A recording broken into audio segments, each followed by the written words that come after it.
Hello students, hope you're fine and doing great. Today we are going to learn about the brain behavior in evolution based upon the theories. So let me share my screen.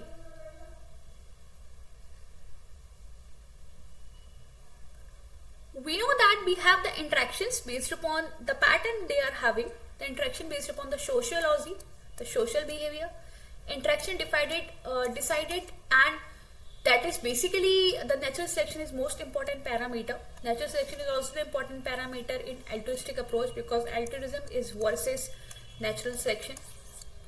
I'll tell you how. And social interaction based upon the animal signals, communication based upon the hormones, based upon their dancing pattern, based on supportation. So these all are the behavior. So we have the four categories based upon the evolutionary context, okay, based upon the natural selection, the parental care, okay, based upon the male and female mating pattern, we can learn in the same. And the social interaction depend upon the communication among themselves. And altruistic behavior is all about, helping others, your close one, okay. But if we talk about the other type of behavior in this altruism, and altruism consisting of reciprocal altruism also, so we will be going to discuss. Now, let's move with the thing. So these are the example by which we can justify agnostic. It's something very aggressive behavior that they fight for the same. This is something the agnostic behavior. Okay, dominant hierarchy, you can see that image is visualizing who is the more dominant will be suitable to live, that dominance one. Okay, agnostic behavior is also based upon they fight for some resources, for some place, and to make their own place means based upon they are the king of that.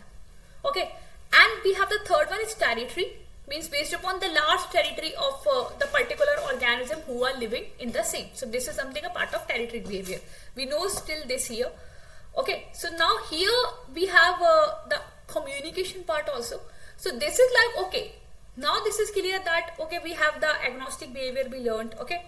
We also learned different type of behavior based upon the hormonal interaction that going to come, the pheromones and all.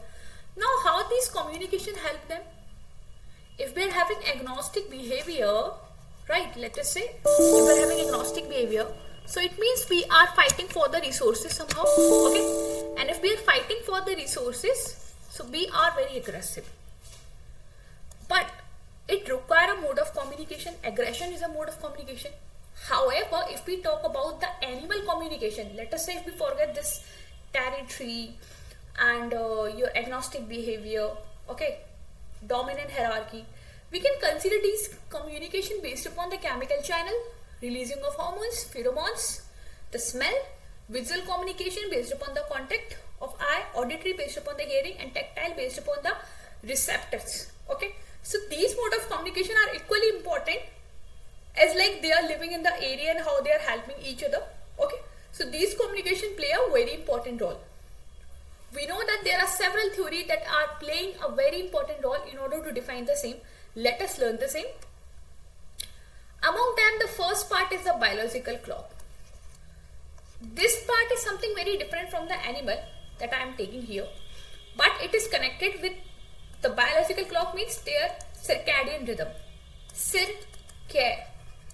Approximately. So the circadian means approximately. Okay. DN means day. So based upon the day, the biological clock is decided. Every human being is having the biological clock. Okay, we know that every human being is having a biological clock. So this biological clock is playing a very important role if we talk about, let us say, their sleeping patterns, right? They have the different sleeping patterns. Okay, different activity based upon the rhythms they are having based upon the sleeping. You know that, and these activities are associated with some clocks. And the signals are released by the brain. That is in the hypothalamus region. So hypothalamus region play a very important role over here, okay. And these feedback are initiated and connected with the transcription and the translation. So biological clock play a role in every organism apart from the communication based upon their daily pattern, the cycle that is occurring. Let us say menstrual cycle, it requires more than 24 hours of the days. Some cycle require less than 24 hours to complete in our body, even day-to-day cycle. Some cycle are at the mid. So circadian rhythm is one of the middle one. So let us learn what exactly the circadian rhythm. Okay. So let me move. Here is the example. In order to understand the circadian rhythm, the level of hormone melatonin responsible for the pigment, okay, that rises in our body during the night and falls during the day. Okay, so they have given the example based upon the darkness. For Drosophila in hash greatest number just as dawn even when the organ is placed in constant condition. So there are two conditions they have defined here. Okay, based upon the darkness. And these conditions are impacted with the environment or without environment. Okay, it can be longer, 24 hours as I said, or lesser than 24 hours. So this is important to understand what type of hormone, melatonin, or you can take any other example in a day-to-day life, okay, which is playing a very important role over here. So now let us discuss the very important part here is your biological rhythm. So biological rhythm are decided based upon the circadian, diurnal, ultraradian and the infraradian rhythm. So what is circadian rhythm? Is basically taking less than 24 hours, okay, or close to the same. You can say not exceeding 24 hours. Ultraradian rhythm is the example of circadian is something you can take the menstrual cycle. And if we talk about the infraradian rhythm is basically based upon the hours, okay, hours. Let us say if it is taking a more than 24 hours, let us say human menstrual cycle. And ultraradian rhythm it is not taking more than 24 hours. Let us say feeding cycle is example of ultraradian. And the second category is your diurnal rhythms. That is synchronized with the sleeping cycle, when you're sleeping at the sleeping stage. So the relaxing of mind and everything. So these biological clocks, we used to say, these biological clocks are connected with the same. Okay, the rhythms generated in the human body based upon the rhythms. First one is circadian, that is less than or equal to 24 hours. Diurnal based upon the sleeping pattern.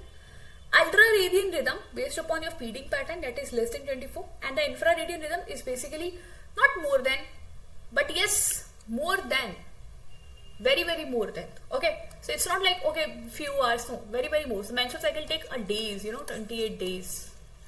That's why not only hours more, it is more. So sometimes questions come based upon the ultraradian rhythm. They can ask you in form of a graph, like how much this cycle is taking, which rhythm it is. They can ask you which is it, how to identify the infraradian rhythm, how to identify circadian rhythm. So they can ask you in form of a graph and they'll give you a PQ, RSTP. So such type of questions come from such biological rhythm. Now what do the rhythm control? Why we are learning this topic actually, the biological clock? Why the rhythm is here? As I said, circ approximately. Day and miss day, approximately in the day how many hours we are spending on small thing or particular